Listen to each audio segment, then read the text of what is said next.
출구 없는 극단 정치, 여기서 문을 열겠습니다. 구교영의 정치비상구 시작합니다. 안녕하십니까, 구교영입니다.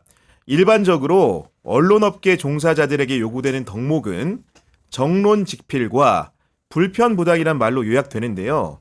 그런데 완벽한 공정보도는 환상은 아닌지 의문을 제기하는 언론인 출신 경제학자가 있습니다. 감춰진 언론의 진실의 저자 양상우 교수님을 모시고 한국 저널리즘의 현주소 들여다보도록 하겠습니다. 교수님 안녕하십니까? 네, 반갑습니다. 초대해 주셔서 감사합니다. 저는 사실 교수님이라는 직함보다는 한겨레 신문사 전 사장 혹은 대표이사 이렇게 많이 각인이 돼 있거든요. 교수님이랑 호칭이 좀 어색하지 않으십니까? 학생들이 부를 때는 어색하지 않은데 제가 가르치는 학생들이 근데 다른 사람들이 부를 때는 그렇게 불러줄 때는 좀 어색하더라고요. 그리고 이제 박사님이라고 하는 같은 교수들 사이에서는 이제 박사님이라고 부르기도 하는데 그것도 좀 안 어울리는 옷 같은 느낌을 받을 때가 있습니다. 그리고 제가 아는 바가 맞다면 한겨레 신문사 사장을 2번 하셨는데 네. 처음 사장을 하실 때 한겨레 신문사에 그 방송국을 개국한 게 맞으신 거죠? 아니요. 처음 사장할 때 두 번째 사장하면서 두 번째 바로 하실 때요. 네. 그때 사실은 제가 주변에서 보기에도 정말로 한겨레 신문이 방송에 정말로 전업으로 진출하고 많은 돈을 투자했다 이런 평가를 받았거든요. 네. 그렇게 하다가 이렇게 낡은 경향신문 TV 유튜브 채널에 방송국 와 보시니까 좀 감회가 좀 어떠십니까?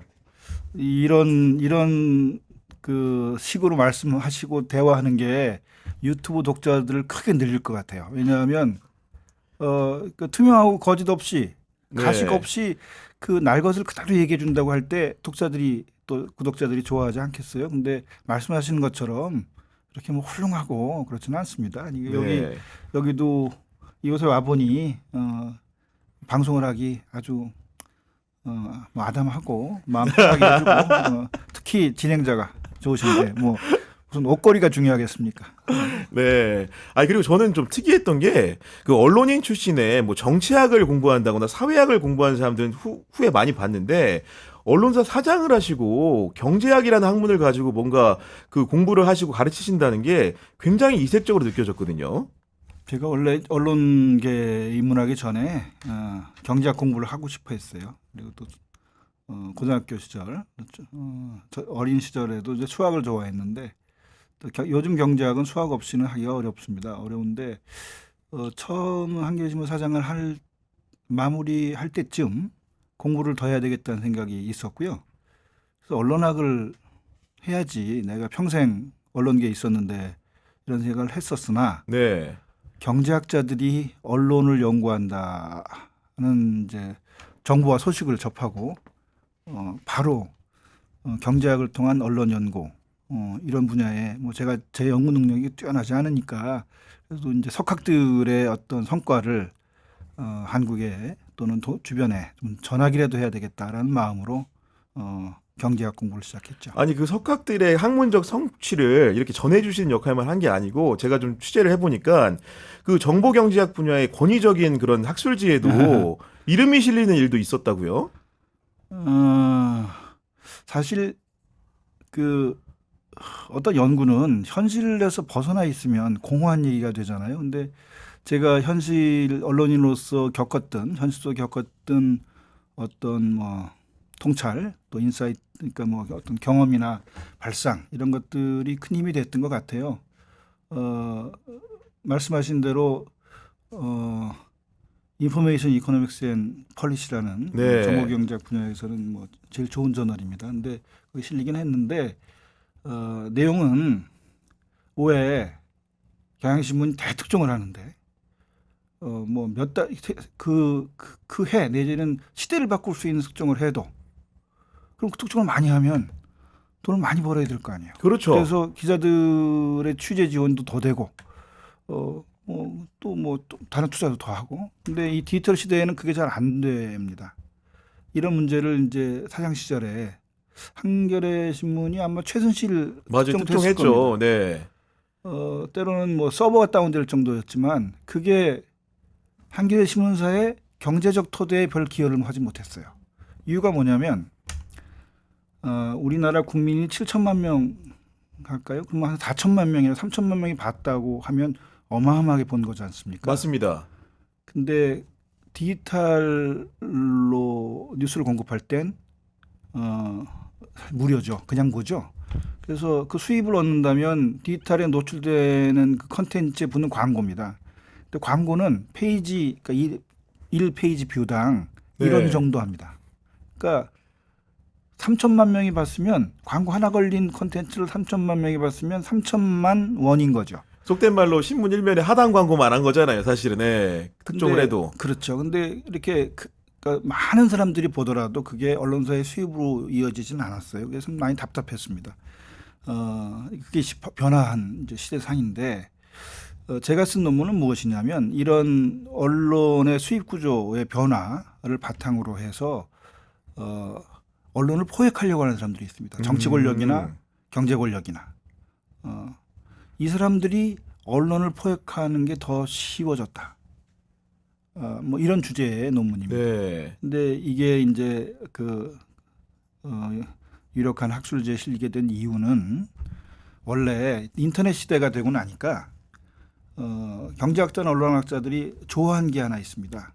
또 걱정한 게 있습니다. 걱정한 건 뭐냐면 여러분들이 요즘 뭐 많이 얘기하는 메아리의 방이라든가 필터 버블 같은 사람이 자기가 듣고 싶은 것만 듣고 보고 싶은 것만 보는 경향이 더 심해지고 그러다 보면 사회가 제대로 돌아가겠냐라는 우려가 하나 있었고 또 하나의 반가운 얘기는 뭐냐면 언론이 이렇게 그러니까 매체가 이렇게 많아지면 이전에는 뭐 특정 매체 하나를 어떤 정치 권력자가 관리하면 포획하거나 되는데 경제 권력이 포획하면 관리하면 입을 틀어막을 수 있었죠.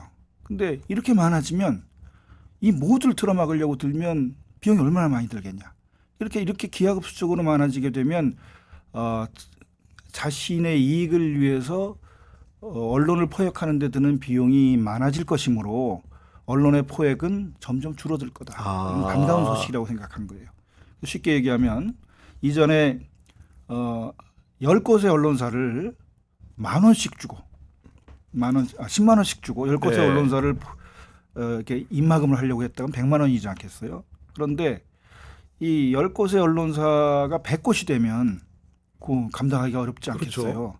근데 제 연구는 무엇이냐면 줘야 할 돈 10만 원이 10,000원 이하로 떨어졌다는 겁니다. 쉽게 얘기하면. 그러니까 아무리 매체가 많이 늘었어도 7천만 명이 보고 3천만, 5천만 명이 보는 그 콘텐츠를 시장에 공급했어도 불과 4천만 원밖에 못 보니까 누군가 내가 4,500만 원을 줄게. 네. 그러면 그 보도를 할 수 없는 경제적 여건에 처해 있다. 따라서 디지털 시대에는 미디어 언론 포획이 더 많아질 수 있다. 뭐 이런 지점을 이제 제기한 거고요.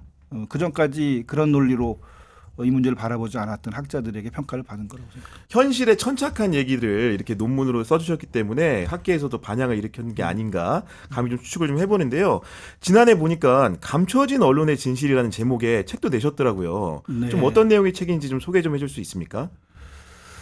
그 책이 뭐 사실은 평범한 어떤 활자 크기로 냈으면 한 1,000페이지 나올 책인데 이제 또 그 1,000페이지를 쓸 수 있었던 건 뭐 제 생각을 쓴 게 아니라 여지껏 알려지지 않았던 이 언론을 연구한 경제학자들의 얘기를 전달한 것이기 때문에 저야 뭐 전달자에 불과하죠. 그래도 양이 워낙 많습니다. 그래서 한꺼번에 한 번에 이렇게 어떤 내용인지 말씀드리긴 되게 어렵고요. 네. 단 기존의 언론을 연구한 학자들을 주로 이제 언론 학자들이었죠. 언론 학자들이 볼 때는 우리가 꼭 언론이 지켜야 할 이상, 뭐 정말 어두운 밤바다의 등대불빛 같은 이상을 보고 그 이상에 다가가기 위한 경로, 항로 이런 것들을 끊임없이 공급해주고 얘기해주고 하는 것이었다면 이 경제학자들은 이상은 좋은데 이 밤바다에 쉴 수 없이 조류가 밀어닥치고 파도가 치고 바람이 불고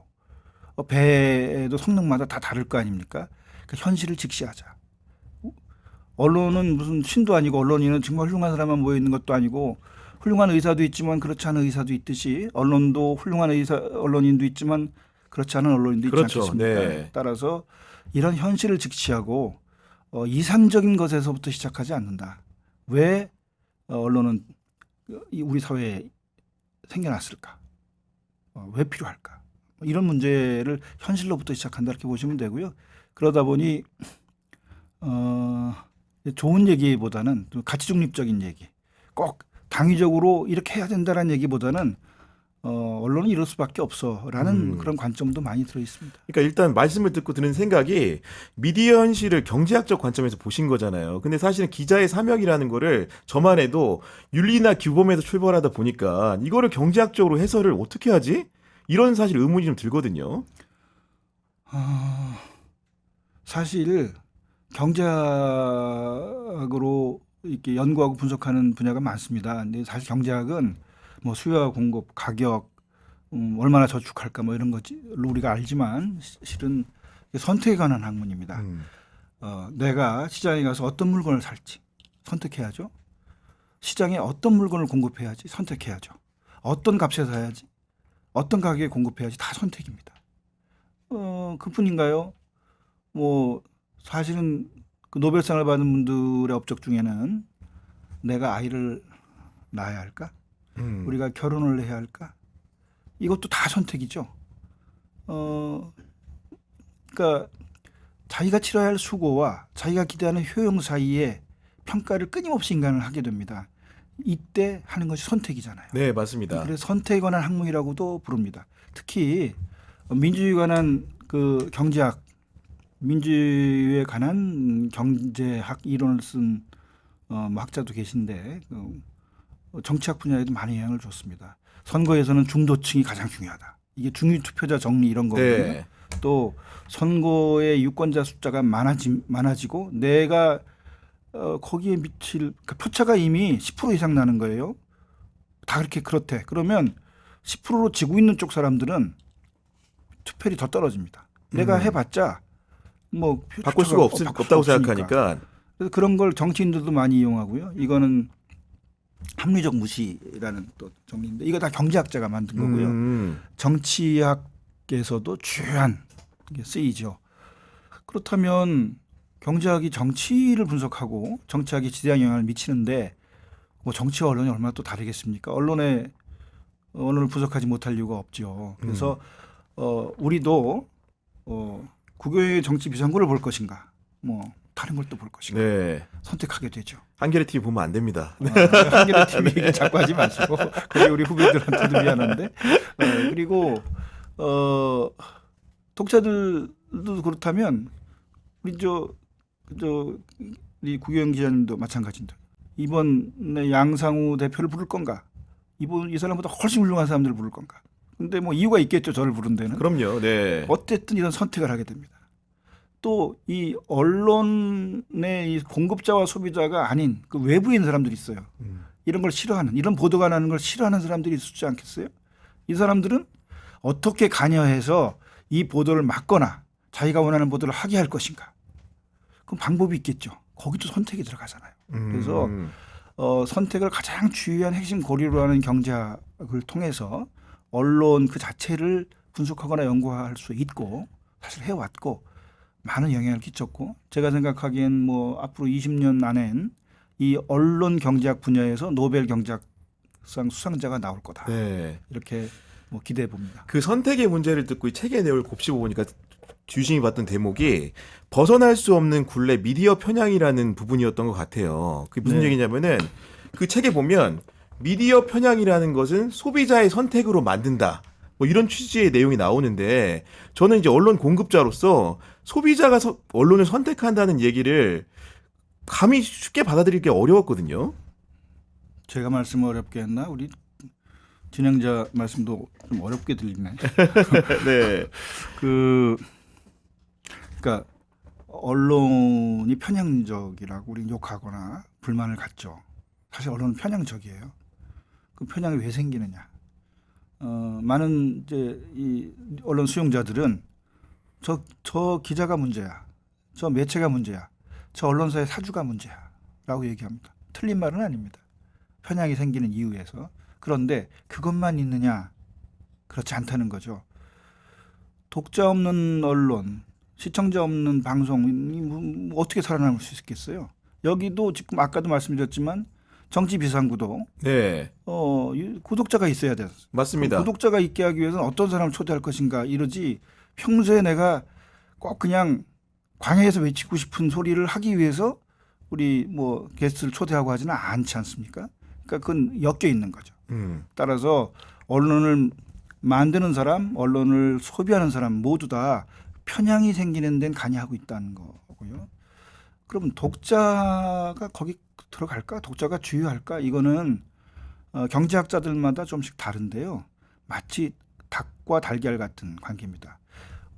뉴스 소비자와 뉴스 공급자 모두 특정 언론의 편향된 보도를 만드는 원인이 되는데 누가 먼저고 누가 주요한가에 대해서는 서로 엉켜 있는 관계이기도 해요. 그러나 대체적으로는 일반 경제학자들이 다른 시장에서 갖는 생각과 유사하게 뉴스 시장에서도 소비자가 좀 더 근본적이고 주요한 영향을 끼치고 있다라고 보는 게 더 많습니다. 그러나 공급자가 영향을 끼치지 않는다는 뜻은 아니고요. 또 시대와 사회에 따라 또 다 다릅니다. 어떤 시대냐 사회에 따라서 다르고요. 뉴스 소비 시장이 그 시대별 사회별 특성이 있지 않겠어요? 그것들을 반영하는 경향이 있고 이제 한국의 경우엔 어떨 것인지 이 방송이 끝난 다음에 다 같이 한번 생각해보는 기회를 따로 한번 가져보죠. 저는 사실은 뭐 교수님에 비해 가지고는 언론사 그 입문에서 진행 경력이 짧은데 저만 해도 그 소비자들의 욕구 변천을 좀 느끼게 되거든요. 2008년도 입사된 초입에는 공급자로서의 언론이 취사 선택하는 기사들이 훨씬 더 중요하게 많이 다뤄졌던 것 같은데 요즘 들어 제가 생각하는 부분들은 뉴미디어라든가 여러 가지 새로운 환경이 열리면서 소비자들의 욕구를 기자들이 많이 체감하게 되는 환경으로 바뀐 게 아닌가 이렇게 생각을 좀 하거든요. 경제학적 관점에서 보면 경쟁이 치열해진 거죠. 이를테면 이렇게 생각해 보시죠. 어느 나라에 언론사가 한 개예요. 그러면 그러니까 무슨 공산주의 국가나 사회주의 국가의 이 언론사는 그 관영 언론 하나라고 네. 가정하면 되지 않겠어요? 그럼 원하는 것만 그 사람들이 원하는 것, 당 뭐 하여튼 그 집권당 내지는 그 일당 사실상 독재를 하고 있는 일당이 원하는 것만 보도하잖아요. 네. 중국도 그럴 것 같고 뭐 당연히 또 북한도 그럴 텐데 그때는 공급자의 생각만으로 보도를 하는 거죠. 그런데 하나 더 있다고 생각해 보세요. 그러면 신경 쓰지 않겠어요? 왜냐하면 안 볼 테니까.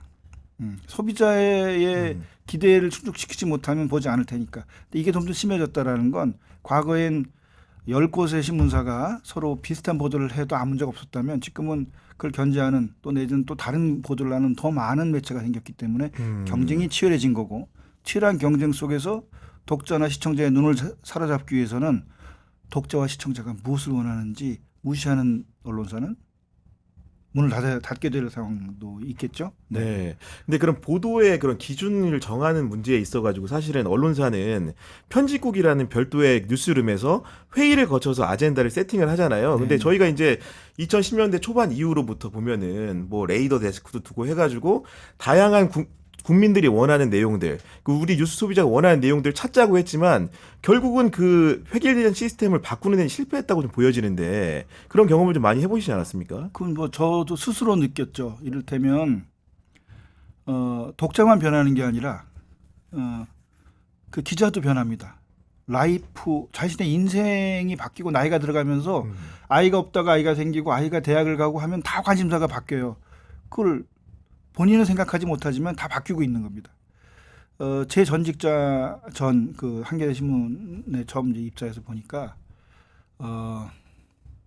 뭐 산동네 연탄, 대중교통, 그 뭐 소위 자기 차를 사는 문제나 뭐 이런 뭐 그걸 뭐라고 그러죠? 카 섹션 같은 건 아예 존재하지도 않았어요. 해외 여행도 존재하지 않았습니다. 그 구성원들인 기자들이 차가 하나도 없고 다 대중교통만 이용하는데 어느 순간부터 한 10년 정도 지난 2000년대, 1900년대 그러니까 1990년대 후반 정도 되니까 이제 차를 산 사람들이 생기기 시작하고요. 젊은 신문사였으니까 좀 지나고 나면 이제 아이들이 고등학교 대학에 가잖아요. 그럼 그 분야의 보도가 많아지기 시작합니다. 나머지 분야의 보도는 적어지고요. 눈에 들어오지 않으니까. 우리도 변한다. 기자도 변한다는 거죠. 두 번째는 기자만 변하는 게 아니라 기자의 구성도 변합니다. 나 하나도 변하지만 세월에 따라 나도 변하지만 새로운 기자들이 들어오면 새로운 문화와 교육 그들의 시대 정신을 갖고 새로운 기자들이 또 들어옵니다. 그럼 계속 우리도 변하고 있는 거예요. 우리는 계속 그러니까 우리라고 자꾸 표현하니까 지금 제가 아직 전직 언론인이네. 그러니까 언론인은 뭐 과거부터 지금까지 오직 진실만을 추구하고 가장 공정하고 객관적이려고 노력해 왔지만 자신조차 변하는 것에서 벗어날 수는 없는 거잖아요. 그러니까 언론을 그러니까 뉴스를 공급하는 사람도 변하고 있다. 그러니 그만큼 이제 거기 생긴 편향이 있을 수 있는 거죠. 제가 기회가 될지 몰라서 이 언론학자가 한 얘기니까 네. 제가 말을 하는 것보다 언론학자가 정연하게 글로 정리한 걸 얘기해야 좀 효과가 있을 것 같아. 네, 소개해 주시죠. 말도 잘 못하는 사람이. 잠깐만요. 아까 제가 민주주의에 관한 경제학 이론을 쓴 그래서 선거에서는 중도층이 주요한 걸 이제 수리적으로 이제 밝혀내 증명한 분 얘기를 했었잖아요. 네. 그분이 한 얘기입니다. 그 민주주의에 관한 경제학에 나오는 얘기인데 뜬금없이 이제 이 언론 얘기를 해요. 이분 안서니 다운스라는 분입니다. 기자는 현존하는 사실 중 일부만을 선택해야 해요. 모든 걸 보여줄 수 없잖아요. 맞습니다. 네. 기존하는 현존하는 사실 중 일부만을 선택해야 하기 때문에 모든 뉴스 보도는 편향적이다. 전부를 그대로 보여주지 않는 한 누락될 수밖에 없기 때문에 그 누락 부분만큼 편향될 수밖에 없다는 뜻입니다. 사람들이 저마다 수집한 모든 정보는 선택 가능한 무한대의 방대한 데이터 가운데 일부에 불과한 탓에 본질적으로 편향되어 있다. 특정 데이터의 선택에는 가치 판단이 수반된다. 기자가 갖고 있는 가치 판단 없이 백지 상태에서 뭘 수집하지는 못하잖아요. 아주 사소한 것이라도 자신의 경험과 편향에 따라서 우리 구 기자님도 취재 현장에서 무엇인가를 선택할 겁니다. 예컨대 어떤 상황이나 사건들에 대한 순전히 객관적인 보도 같은 건 존재하지 않는다. 경제학자들의 생각은 뭐 이와 유사합니다. 네. 언론학자들은 이 분야에 관해서는 그 옳다 그러다 하기보다는 언론인은 진실을 보도해야 한다. 그야말로 당이고 이상이고 너무나 중요한 얘기잖아요. 그것을 위한 방법 또 뭐 제도 이런 것들은 무엇인가를 고민한다면 이 현실에서 시작하는 게 경제학이다. 그러니까 저도 그 현실에 천착해서 수용자와 공급자 입장 사이에서 여러 가지 생각을 해보게 되는데 그 교수님 책을 보다 보니까 책에 인상 깊었던 부분 중에 또 하나가 우리나라 뉴스 소비자들이 특히 자기가 굉장히 편향된 생각을 가지고 있는 부분들의 뉴스에 동조하고 자기와 이질적인 부분의 뉴스에는 상대적으로 다른 나라에 비해서 조금 더 거리감을 둔다는 결과가 있더라고요. 그거는 뭐 제 책에서 보셨으면 감사한 일이고 그걸 접한 분들은 많이 있을 거예요. 가끔 뭐 페북에도 뜨고 그러더라고요. 그러니까 로이터 저널리즘 연구소라는 곳에서 해마다 각국의 어떤 뉴스 소비 행태 뭐 이런 내용들을 가지고 서베이를 해서 발표를 해요. 그러니까 뭐 매년 하는 거니까 매년 하는데 다 비슷합니다. 한국 사람들은 이 조사가 뭐냐면요. 당신은 당신의 생각과 같은 뉴스를 보기를 원하느냐, 당신의 생각과 반대의 뉴스를 보기를 원하느냐, 특정 관점이 없는 뉴스를 보기를 원하느냐고 물어보면 그 이 결과를 바탕으로 추정해 생각하면 한국 사람들은 왜 내 생각과 다른 뉴스를 왜 보지 그럴지도 모르겠어요. 워낙 그 비율이 높거든요. 한국 사람들은 이 조사에 따르면 한국인은 내 생각과 같은 뉴스를 보고 싶다. 동조화를 하고 싶어 한다. 44%인가 하여튼 뭐 40% 이상이에요. 매우 높아요. 북유럽 사람들은 그게 한 10%밖에 안 됩니다. 아, 이질적인 뉴스를 원한다는 거네, 오히려. 아니 그건 또 자기 그건 아직 모르는 얘기고 네. 얘기 들어보세요. 한국 사람들은 내 생각과 같은 뉴스를 원한다가 40%가 넘는데 북유럽 같은 곳에서는 뭐 10%대에 불과하고요. 반대로 이건 전 세계에서 한국인의 수치가 제일 낮은데 내 생각과 반대인 뉴스.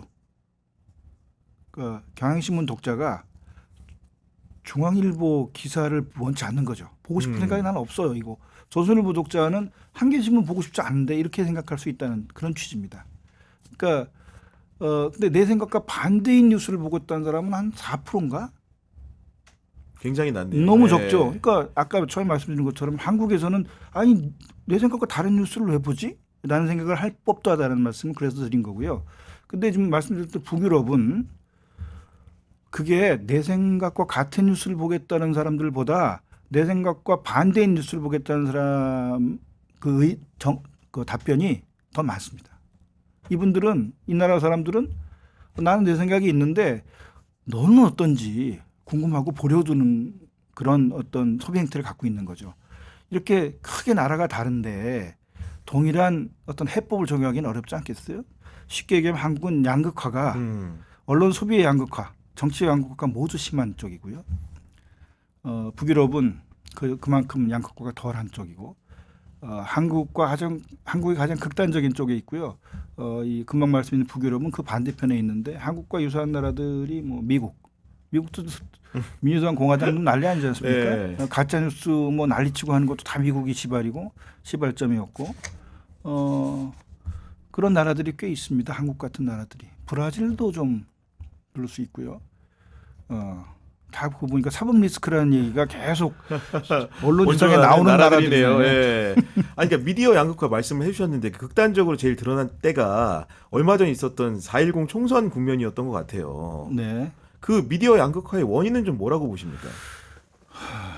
이것도 사실은 사회 여러 분야 중에 하나가 언론이잖아요. 언론이 이미 혹시 정치적 양극화를 이제 조장한 건 아니냐 이런 또 어떤 저변의 생각을 갖고 물어보신 건 아닌가 싶은데 정치적 양극화는 정말 다양한 이유로 생기지 않게 정치인도 있을 거고 경제 환경 문화 여러 가지 이유로 정치적 양극화는 생긴다고 생각해요. 그 심도가 설정된다고 보는데 언론은 그 중에 하나죠.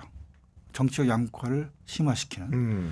그리고 정치적 양극화는 반드시 언론의 보도의 양극화를 낳습니다. 아까 예를 하나 들어볼게요.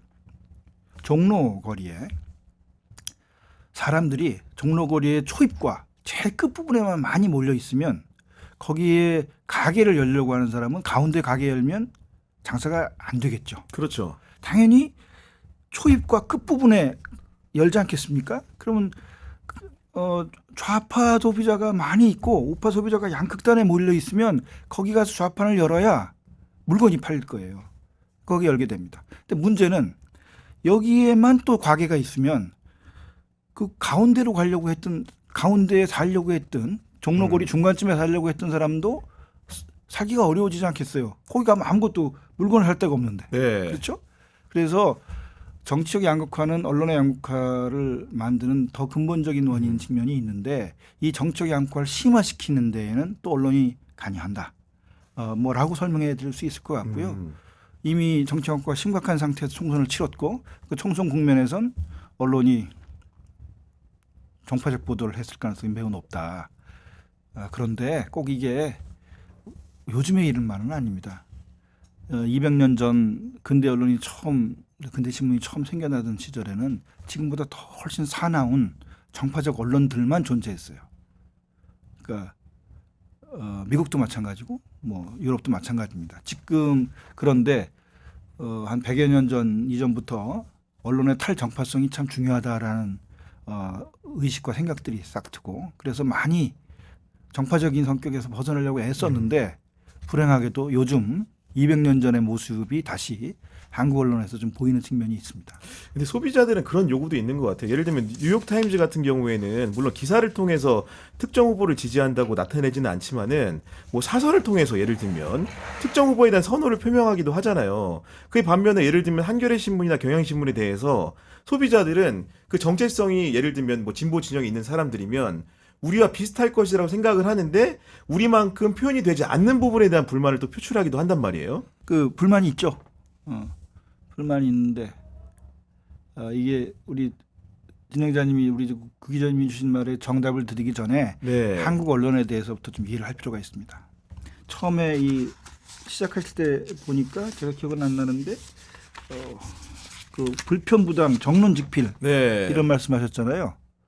그 불편부당 정론직필은 대부분의 주요 한국 신문들의 슬로건이에요. 사실이에요. 그렇습니다. 네.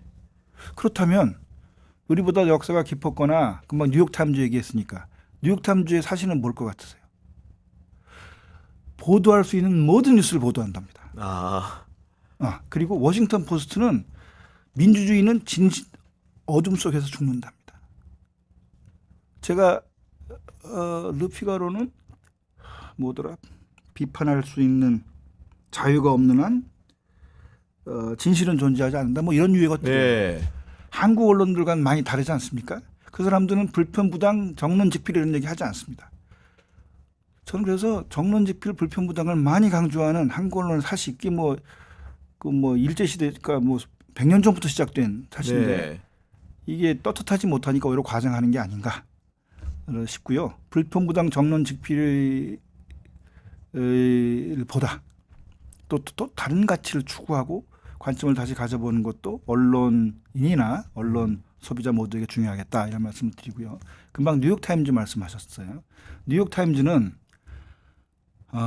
가장 공정하고 진실을 보도하는 신문처럼 보이고 사실 네. 그렇죠. 그런데 뉴욕타임즈를 포함한 폭스뉴스도 좋고요. 워싱턴 타임 포스트 하여튼 뉴욕의 가장 유력한 매체 20곳을 대상으로 이 매체들이 어떤 정파성을 지니고 있는지를 측정한 결과가 이 책에도 담겨 있고 분포도가 있더라고요. 네. 예. 제가 말씀드리는 모든 내용은 사실은 이 책에 다 담긴 내용인데 제가 그 학자들이나 출처를 얘기하지 않고 말을 하는 버릇이 생겨서 좀 죄송하고요.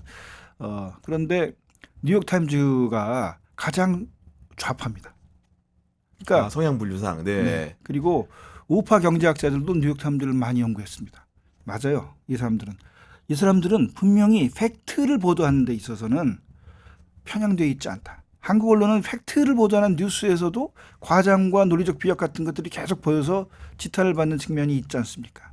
왼쪽을 보도하면 오른쪽도 보도해야 되는데 이를테면 A라는 정당의 의혹 제기를 하면 B라는 정당에서 간단히 묻기만 할 것이 아니라 이 의혹 제기가 얼마나 근거가 있는지까지 같이 고민해야 되는데 그냥 얘기한 대로 그대로 그냥 중계방송하듯이 보도하고 많이 독자들의 어떤 기대에 부응이 안 되는 거죠. 근데 그 뉴욕타임즈도 이렇게 팩트와 의견을 나누어서 보도하는 그런 충실함은 존재하지만 무엇을 보도할지에 관해서는 편향적이었다라고 우파라고 할 수 없는 경제학자들이 분석해냈고 사실 틀리지 않습니다. 이를테면 어떤 이슈에 관해서 보도했는지 민주당에 유리한 이슈를 더 많이 보도하고 공화당에 유리한 이슈는 덜 보도했다. 50년, 30년, 10년 동안 분석했더니 그렇다라는 결과들을 경제학자들이 내놓고 있습니다. 그러니까 뉴욕타임즈도 편향에서는 자유로울 수 없고 이런 태도와 이런 보도가 쌓여서 뉴욕타임즈는 미국에서는 소위 그 자유주의적 경향을 갖고 있는 좌파 매체로 평가되고 있고 그걸 갖고 뉴욕타임즈는 우리는 좌파 아니야 이러지 않습니다. 네. 문제는 품질입니다. 얼마나 높은 품질로 편향된 보도라고 하더라도 그러니까 정파적인 편향 어떤 특정 정당에 가까운 그 보도를 하더라도 얼마나 내용이 충실하냐가 오늘의 뉴욕타임즈를 만들어냈다라고 보실 수 있는 거죠. 경향신문도 곧 그렇게 될 겁니다. 그 단편적인 생각인지 모르겠는데 사실은 그 진보 진영에 있는 지지자들이 한겨레 신문이나 경향신문에 보내는 비난이 상대적으로 보수 진영에 있는 사람들이 조선일보나 동아일보나 중앙일보에 보내는 비난에 비해서 좀 체감도가 좀 크다고 좀 느껴지는데. 그러세요? 네, 교수님은 좀 어떻게 생각하십니까? 만약 그렇다면 네. 한겨레신문, 경향신문, 한겨레신문은 모두 문제가 있는 거죠. 그러니까 제가 문제가 있다라는 건 언론으로서 지속 가능성이 있느냐라는 퀘스천 마크를 붙일 수 있다는 뜻이고요. 사람들의 생각은 다 다르기 때문에 누구나 언론 보도에 불만이 있을 수 있습니다. 그리고 그 모든 불만을 겸허하게 받아들여야 하는 게 언론인이고요. 설령 기레기라고 하더라도 난 기레기가 아닌데 너무 억울하다고만 할 것이 아니라 내가 과연 보도를 어떻게 더 잘해야 될 것인가를 끊임없이 반성하고 성찰해야 될 그런 사회적 소명을 갖고 있는 게 언론인 아니겠어요? 근데 그럼에도 불구하고 사람들의 생각은 다 달라서 욕을 먹게 마련입니다. 그런데 보수 매체라고 하는 조중동의 독자들이 조중동을 비판하는 것보다 진보 매체라고 하는 한겨레와 경향과 한겨레의 독자들이 이 두 신문을 비난하는 경향이 더 크다면 심도가 더 크다면 문제가 있는 거죠. 왜 그런 일이 벌어질까에 대해서 문제가 있다라는 걸 뭘 잘못했다는 뜻은 아닙니다. 언론인은 정파적인 어떤 독자의 요구 못지않게 무엇이 진실인지를 보도해야 할 의무와 그런 어떤 규범 당위 같은 걸 갖고 있어요. 나의 독자들이 원치 않는 소식도 전해야 되는 게 언론인 아니겠습니까? 근데 원치 않는 소식을 자꾸 전하다 보니까 기분이 나빠진 거지, 독자들이. 그러면 어떻게 해야 되겠어요? 우리가 누구에게 충고를 하거나 조언을 하거나 얘기를 할 때도 나를 사랑하는 사람에게는, 애독자에게는 더 친절해야 되지 않겠습니까? 그렇죠. 네. 그게 품질입니다. 그러니까 애독자들이나 이 구독자들이 원하는 그 정보를 전달하지 못할 때는 더 충실하고 친절하고 자세히, 그러니까 뉴욕타임처럼 보도해야죠. 그런데 그런 품질을 유지하지 못한 채 그냥 편향만을 완화시켰다면 독자들은 떠나갈 거고 반발이 심하겠죠. 그러니까 왜 제가 그런 그 말씀을 좀 드렸냐면은 사실은 경향신문의 독자의 상당수가 저희 경향TV 방송을 본다고 전제를 하고 있었는데 실제로 저희가 방송을 진행하면 사후적인 영상에 댓글로 의견이 달리잖아요. 근데 거기에 그 대부분은 아니지만 일부가 경향신문을 비판하는 댓글이 많이 달리더라고요. 근데 그러면 결국은 제가 방송을 조금 더 그 사람들한테 편향성 있는 코드를 맞춰서 해서 저한테 그런 요구들을 경향신문 비판을 하는 것인지 그런 그 고민에 빠질 때가 있거든요. 그거는 뭐 특정한 케이스라 제가 뭐라고 네. 말씀드리기는 어려운데 사람들은 자기 갖고 있는 선입견 때문에 똑같은 말을 해도 다르게 받아들이는 경우가 있잖아요. 그래서 경향 TV를 보고 이게 훌륭한 TV를 보고 덜 훌륭한 경향신문을 욕하는 건 좀 이해가 안 되는데 네. 그런데 생각해 보실 건 말입니다. 사람들이 매체를 선택할 때 무슨 기준이 있을까 합니까? 이 경제학에서는 이 이제 언론, 뉴스, 그러니까 매체는 소위 경험제라고 얘기해요. 우리가 의료시장에 의사한테 치료받고 진료받으러 갈 때 아무데나 가지 않지 않습니까? 사람들에게 물어보죠. 누가 평판 조회를 하죠. 평판 조회. 평판을 바탕으로 선택을 하는 그 재화가 경험제인데요. 언론도 마찬가지입니다.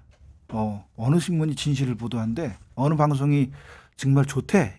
이런 평판을 바탕으로 자신이 어떤 경험과 평판을 바탕으로 남들의 평판, 자신의 경험을 바탕으로 경향신문을 좋게 보고 왔는데 경향TV가 거기에 부응하지 않았다면 경향그룹이 네. 경향신문과 TV의 이 포지셔닝을 이렇게 확대하면서 더 사업적으로 잘하고 있는지도 모르겠고요. 네. 경향신문에 관한 인상을 바탕으로 경향TV를 비평했다면 일단 경향TV를 볼 때 어떤 다른 선입견이 있기 때문이겠죠. 그래서 그 부분은 자세히 설명드릴 수는 없는데 이 유튜브 채널이 훨씬 더 자유롭고 격식역무이지 않고 좀 더 직설적이고 네. 그래서 저는 경향신문보다 그 경향의 정치 비상구가 훨씬 더 경쟁이 클 거다. 경향신문의 종이신문 독자가 얼마인지는 모르지만 네. 그 경향의 정치 비상구의 구독자 수가 1인인데도 불구하고 뭐 여기 도와주는 분이 여러 분이 계시지만 그럼에도 불구하고 가성비를 생각하든 영향력을 생각하든 훨씬 더 효과적인 매체가 되고 있는 세상이다. 이렇게 말씀드릴 수 있겠습니다. 알겠습니다. 그 조금 약간 좀 진전된 얘기를 좀 해보면은 그 국경 없는 기자회에서 지난 5월에 이제 2024 그 세계 언론 자유 지수 보고서를 이렇게 발간을 했는데 이게 해마다 나오는 지표잖아요. 보면은 이제 우리의 언론 자유 지수가 62위에 그쳤다고 해서 언론들이 좀 이렇게 많이 보도를 했던 것 같아요. 그러면서 이제 그 뉴스 미디어에 대한 그런 불신이라든가 이런 문제를 들고 나와서 결국 우리가 자유롭게 보도하고 있는가라는 근본 문제까지 제기를 했는데 이런 지표에 대해서는 좀 어떻게 생각을 하십니까? 그 두 가지 큰 조사가 있습니다. 하나는 국경 없는 기자회관은 언론 자유지수가 있고요. 그 신뢰도 조사, 로이터 저널리즘 연구소가 나오는 신뢰도 조사가 세계적인 조사는 두 가지가 있어요. 언론의 신뢰도가. 근데 언론의 신뢰도보다는 이 자유지수에 관한 보도가 더 많이 나오는 경향이 있습니다. 그러니까 지금 말씀은 언론의 자유가 더 나빠졌다는 거죠. 네. 현 정부 들어서. 그리고 더 또 길게 보면요. 보수 정부 시절 이명박, 박근혜, 그다음에 지금 윤석열 정부에는 언론 자유 지수가 추락합니다. 그 한번 보시면 네. 됩니다. 그리고 진보 정부 시절 노무현, 문재인 정부 시절에는 올라갑니다. 아, 자유 지수가요? 언론의 자유가 더 보장되는 거죠. 그러면 이제 뭐 민주당 분들은 우리가 언론 자유를 보장했어요 좋아할지 모르겠습니다. 그건 뭐 제가 얘기하려고 하는 건 아니고요. 문제는 언론에 관한 신뢰도입니다. 우리 구 기자님 잘 생각해 보세요. 언론의 자유도가 높아지면 언론의 신뢰도도 같이 높아져야 정상일 것 같은데요. 그렇죠. 근데 한국 언론은 언론의 자유도가 높아지는 진보 정부 시절에 언론의 신뢰도는 떨어지고 언론의 자유가 나빠질 때 상대적으로 그렇지 않고 그러면 자유를 만끽하는데 그 자유를 만끽하며 독자의 기대나 이 사회의 기대에 부응하지 않는 거죠. 자유가 주어지니까 마구잡이로 썼는지도 모르죠. 자유를 남용했을지도 모르고 구체적인 일은 알 수 없지만 언론이나 현직 언론인들은 모두 다 언론의 자유가 억압되는 부분에 대해서는 그 무엇보다 중요하니 관심을 가져야 하지만 언론의 자유가 높아질 때 왜 언론의 신뢰, 한국 언론의 신뢰도는 떨어지는지에 대해서 한 번씩 반성적 고찰을 해야 된다고 생각합니다. 오히려 역설적으로 느껴지는 게 그렇게 언론이라는 게 뭐 자유지수라는 게 그 추락한다는 게 밟힌다는 표현이 적절할지 모르겠는데 어떻게 밟힐수록 더 일어나려고 하는 제대로 보도하려고 하는 근성이 더 세진다는 선회가 가능할까요? 그러면? 글쎄요, 그거는 뭐 여러 가지가 있을 것 같아서 어느 하나로 이렇게 단정하기는 어려운데 저는 신뢰도가 높아지는 쪽, 그러니까 언론 자유가 억압될 때 신뢰도가 높아진다 이쪽에 관한 관심보단 언론 자유가 보장될 때 왜 신뢰도가 추락하는지가 더 걱정이에요. 그것은 언론 자유라는 건 경쟁을 줄여준다는 얘기는 아니거든요. 언론 자유는 경쟁이 많아진다는 뜻입니다. 수많은 매체들이 나와서 경쟁할 수 있게. 그럼 경쟁을 많이 할 때 경쟁의 결과는 좋을 때도 있지만 나쁠 때도 있지 않습니까? 경쟁의 결과가 경쟁을 심하게 하다 보니까 각 매체들이 수익성이 나빠지고 수익성이 나빠지다 보니까 뉴스의 숫자를 줄여야 하고 또 뭐 각종 그 보도 활동이 위축되고 기자 수도 줄여야 될지 모르고 뭐 이런 일이 벌어지면 뉴스의 질이 나빠지겠죠. 뉴스의 질이 나빠지면 당연히 신뢰도가 떨어지겠죠. 그래서 어떤 경로 때문에 뉴스의 신뢰도가 떨어지고 있는지는 모르겠어요. 그건 모르겠다기보다는 다양한 이유가 있습니다. 그런데 이 분야에 관해선 언론인들과 특히 언론사 사장들, 뭐 CEO들이 깊이 고민을 해볼 필요가 있다. 네. 유일한 출구는 저는 품질을 높이는 길이라고 보는데 품질을 높이는데 가장 품질이라는 건 다르게 볼 게 아닙니다. 신뢰도가 떨어지면 품질이 나빠지는 거고 신뢰도가 높아지면 품질이 좋아지는 겁니다.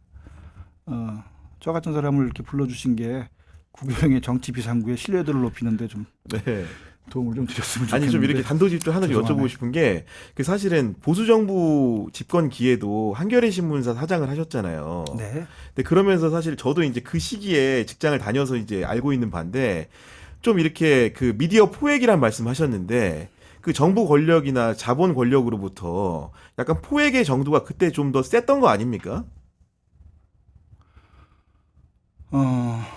그렇죠. 근데 포획이라는 현상은요, 상대적인 현상이라, 못된 짓 하는 사람들, 잘못하는 사람들에 대한 공격을 많이 하고 제대로 보도를 많이 하면 포획을 하려고 하는 욕구도 커지겠죠. 아무 짓도 하지 않으면 포획할 필요가 없으니까. 그렇죠. 놔두면 되죠, 그냥. 예. 그래서 포획을 당하려고 하거나 포획을 시도하거나 포획을 하려고 하는 사람, 언론을 포획하려고 하는 사람들과 언론이 대치 관계에 있다거나 이럴 때는 한편으로는 완전히 포획된 건 아직 아니니까 건강한 거죠.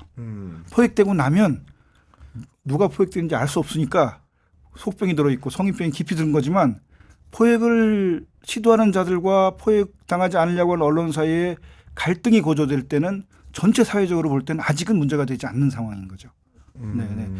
그때는 어쨌든 언론 포획을 하려는 시도가 많았던 것도 문제지만 시도에 저항하려고 했던 언론이 존재했다라는 건 뭐 잘 버텨냈으니까. 네. 그 어떻게 설명해야 될지 모르겠네요. 왜냐면 사장으로서 이제 경영을 하셔야 되다 아. 보니까 경영 측면에서 이제 정부 광고 수주의 부분이라든가 원래 통상적으로 해오던 부분이 있는데 그 부분을 바꾸려는 시도가 있다거나 일부 또 그 입김에 영향을 받은 뭐 자본들 같은 경우에도 그 광고를 또 눈치를 보는 현상들이 있고 실제로 그 경험들을 경향신문이나 한겨레신문이 오롯이 하지 않았습니까 이게? 근데 저는 네. 이건 좀 다르게 생각하는 다른 말씀드리고 싶은데 언론사 경영자는 뭐 중소기업 경영자하고 뭐 다를 바가 없습니다. 먼저 물적 토대가 안정돼야 생존이 가능하고 생존이 가능해야 기자들이 글을 쓰는데 그 뒷부분을 생각하지 않으면 안 되니까 매우 중요한 게 물적 토대다. 두 번째는 언론사 사장도 기업인이어야 한다.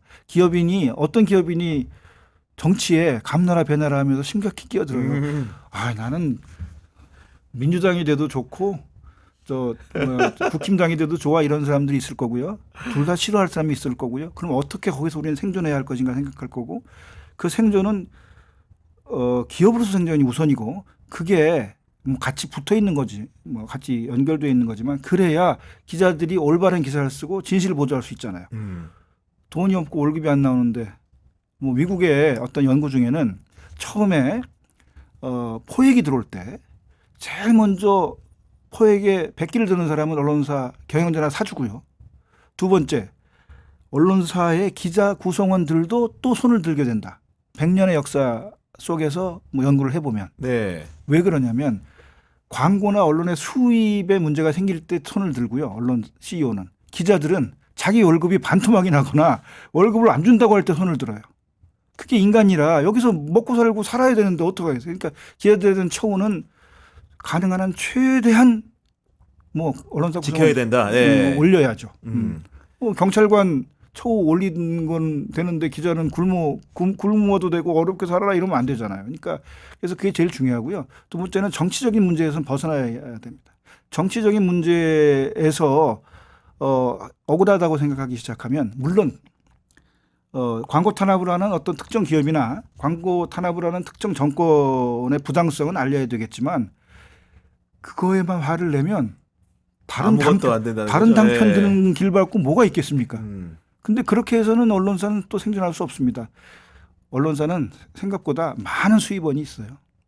그러니까 이게 양면 플랫폼이라고 해서 독자가 있으면 독자만 있는 게 아니라 광고도 있습니다. 광고주 이 네이버나 이런 포털들이 이게 플랫폼 기업이지 않습니까? 물건 파는 사람, 물건 사는 사람들을 플랫폼에서 만나게 해주는데 신문이 어쩌면 최초의 플랫폼 역할을 한 거죠. 광고주와 독자들 오라고 그래서 독자들을 광고주에게 팔잖아요. 광고도 있고 독자도 있습니다. 광고가 어려우면 독자가 늘어나면 됩니다. 대부분 보수 매체나 진보 매체나 특징이 있습니다. 경향도 비슷할 텐데요. 진보 정부가 들었으면 광고는 좀 느는 듯한데 독자 수는 좀 감소하고요. 전반적으로는 계속 신문 독자나 종이신문 독자가 줄어드는 경향이긴 한데 상대적으로 보면 보수 정부가 들었으면 독자는 늘어나고 광고는 줄어드는 경향이 있어요. 그거 희한하네요. 그러니까 기업은 정권의 눈치를 보고 독자들은 더 많은 비판을 하고 더 가열찬 비판을 하는 사람들에 대한 독자의 적극성이 높아지는 거죠. 아니 앞에 얘기하셨던 자유지수, 신뢰지수랑 연결되는 얘기 같아요. 자유지수, 신뢰지수는 특정 매체와 관계는 아니고 네. 한국 언론이 갖고 있는 전반적인 문제가 있는 거고요. 지금 드린 말씀은 뭐 어느 시대에나 반복적으로 이루어지고 있는 일이죠. 그러니까 조선일보도 아마 그럴 겁니다. 문재인 정부 시절에는 후반부 들어서면서 독자 수가 많이 늘어나고 박근혜 정부 시절에는 독자 수가 상대로 정체됐거나 낮아졌고 전체적으로 떨어지고 있는 과정에서 그런 시기적 변화가 더 있었을 거다 말씀드립니다. 아니 언론다움이라는 거는 고난의 시기에 꽃을 피는 게 아닌가라는 생각을 또 감히 해보게 되는데 말씀대로 정말로 경향신문이나 한겨레신문이 응원받았던 때가 대체로 그 보수 정부 때 그런 의혹 제기라든가 이런 것들 탐사 보도를 통해서 뭔가 국민들한테 안겨줬을 때 그런 지지와 희망을 줬던 것 같기도 합니다. 맞습니다. 근데 솔직히 말씀드려도 되겠어요? 저는 이렇게 얘기하면 안 되는데 저는 하여튼 뭐 가급적인 중립적 시각 또 저와 다른 사람들의 생각 이것들 존중하고 항상 염두에 두려고는 해요. 그래서 저의 정치적 성향은 그 정도다. 뭐 본심은 있지만 뭐 차가운 이성으로 생각하려고 애를 쓴다. 그런데 제가 오랫동안 몸담았던 것이 소위 진보 언론이지 않습니까? 네. 진보 언론이 어떤 편향을 가졌는지에 관해서는 그 따지지 않겠어요. 그거는 뭐 제 생각이 있고 또 다른 사람 생각 다 다를 수 있고 그거 존중해야 된다고 생각하는데 제가 걱정스러운 건 특정 다음 특정이 없다는 예. 거죠. 지금 1년째, 2년째, 3년째 너무 깁니다. 경향신문이 하든 한겨레신문이 해서 특정 다음 특정을 내놔야 하는데 저는 이 대목에서 우리 진보 매체 기자, 보수 매체에선 특정이 계속 나오는 것 같아요. 제가 남의 떡이 커 보여서 그런가? 우리 떡이 커 보여서 그런가 모르겠는데 특종을 기자의 능력으로 할 수 있다고 생각하는 순간 그 매체나 그 언론인은 점점 경쟁력이 떨어질 거라고 봅니다. 특종은 함께 이 사회와 함께하는 거고요. 그 부조리와 비리를 담지한 독자들이 그 언론을 믿고 자기 혼자 낼 수 없는 소리를 언론이 대신 내줄 것이니까 그걸 믿고 내는 건데 그 제보가 줄어든다라는 얘기도 하거든요. 그 얘기는 또 이 진보 언론에 대한 기대가 또 사람들이 줄고 있다라는 아픈 마음이 들기도 하네요. 다른 곳에서는 특종이 계속 나와요. 물론 그게 뭐 5년 뒤에 진짜 그게 완벽한 특종이고 진실이었어 이런 평가는 하기 어렵지만 지금 우리 눈을 끄는 그러니까 진보 언론 매체의 구성원의 눈길을 끄는 이른바 특종 기사가 이런 메이저 진보 언론사가 아닌 그렇지 않은 곳에서 나오고 있다라는 점은 진지하게 반성해야 할 대목이 아닐까. 뭐 저도 반성하고 싶습니다만 반성해봤자 제가 할 수 있는 게 없잖아요. 그러니까 현직에 있는 분들이 반성해야 될 것 같아요. 예를 들면은 비근한 예로 지난해 있었던 김건희 여사의 명품백 수수 영상 같은 경우에도 과거 같으면은 한겨레 신문의 플랫폼이라든가 경향신문의 플랫폼을 통해서 나올 법도 한데 유튜브 매체인 서울의 소리를 통해서 이제 처음 보도가 됐잖아요. 물론 이제 그 매체 관여 여부 같은 걸 다 떠나서 아까 말한 것처럼 뭔가 독자들에게 각인시킬 수 있는 큰 특종들이 기성 언론들을 떠나고 있다는 생각도 좀 들기도 하거든요. 그런 부분이 개인적으로 안타깝기도 하고 그게 제보의 문제가 왜 원천적으로 과거와 달리 이렇게 몰리지 않을까라는 자괴감들 들기도 하는데 그런 원인은 좀 뭘까요, 그러면? 제가 사실 지금 두 번째 책을 탈고 중에 있어요. 첫 번째 책이 너무 어렵다고 그래서 사실 읽으면 졸치면서 논문이에요, 읽으면 논문. 아니에요. 네. 관심을 갖고 있는 분들이 이제 네. 졸치면서 읽으면 이제 뭐 나쁘지 않을 거라 생각해요. 정말 뭐 새로운 얘기들이니까 다. 근데 좀 쉽게 풀고 있는데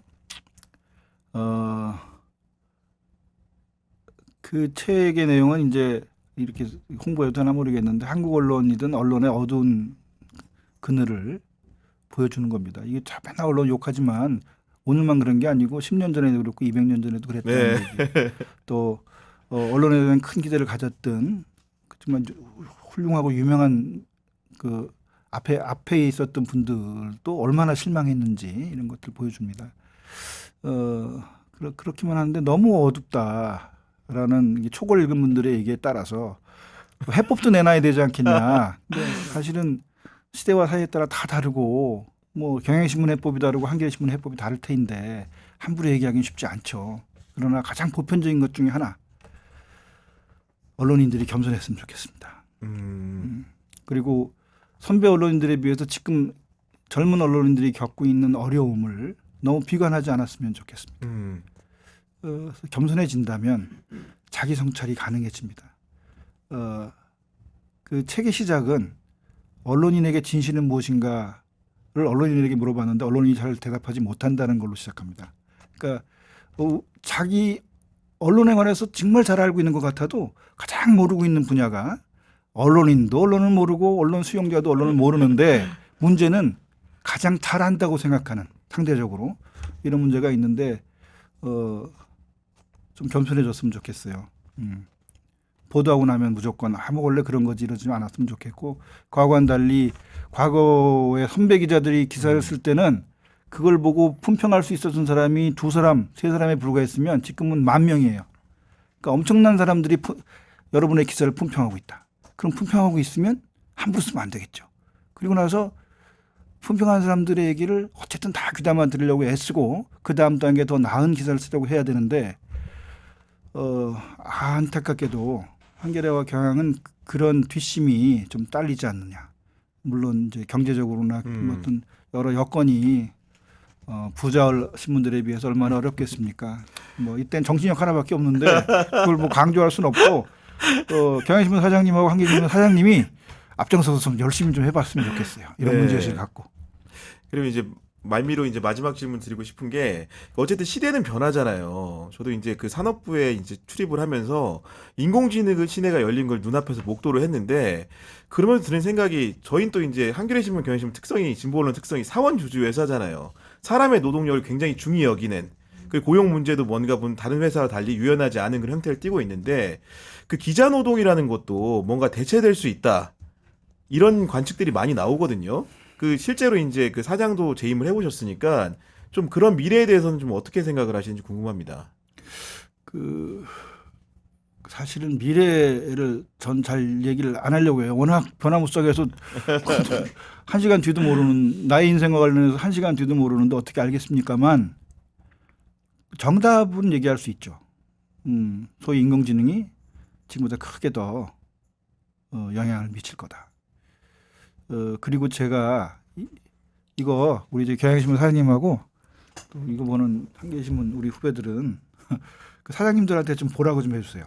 제가 사장이라면 챗GPT든 제미나이든 뭐 그 차이는 없습니다. 모든 기자들이 콘텐츠 생산하는 기자들이 그 팀 단위로 쓰게 하면 그 비용도 크게 안 듭니다. 다 쓰게 의무적으로 바로 다 공급해 줄 것 같아요. 뭐 그런데 투자해야지 어디다 투자하겠습니까? 월급을 올리는데 투자는 좀 힘들어. 적당할 것 같아. 걱정 들어. 그러면 뭔가를 투자를 해야 바뀌죠. 아웃풋이 네. 나올 거 아닙니까? 그러면 월급에 투자했더니 월급을 높여줬더니 그만큼 성과가 나오지 않으니까 이거 못하겠어라면 다른 참신한 시도를 해야죠. 기자들에게 챗GPT나 이런 인공지능을 쓰게 하면 일단 연습이 됩니다. 앞으로의 인공지능 시대. 네. 그리고 챗GPT나 인공지능 뭐 네이버에서 뭐라고 하겠네. 클로바, 하이퍼 클로바인가 뭐 이런 네. 것도 수준이 많이 올라와 있습니다. 그런데 그걸 그대로 이게 쓰게 하잖아요. 그러면 문제가 생길 소지가 있고요. 물어보고 답을 얻는 것도 그렇고 그 문장을 만들려고 내는 것도 다 문제의 소지가 있으니 조심스럽게 써야 하겠지만 문명의 이기에서 그 콘텐츠 관련된 문명의 이기에서 콘텐츠를 생산하는 사람들이 그 재밌어요? 잘 돼요? 뭐죠?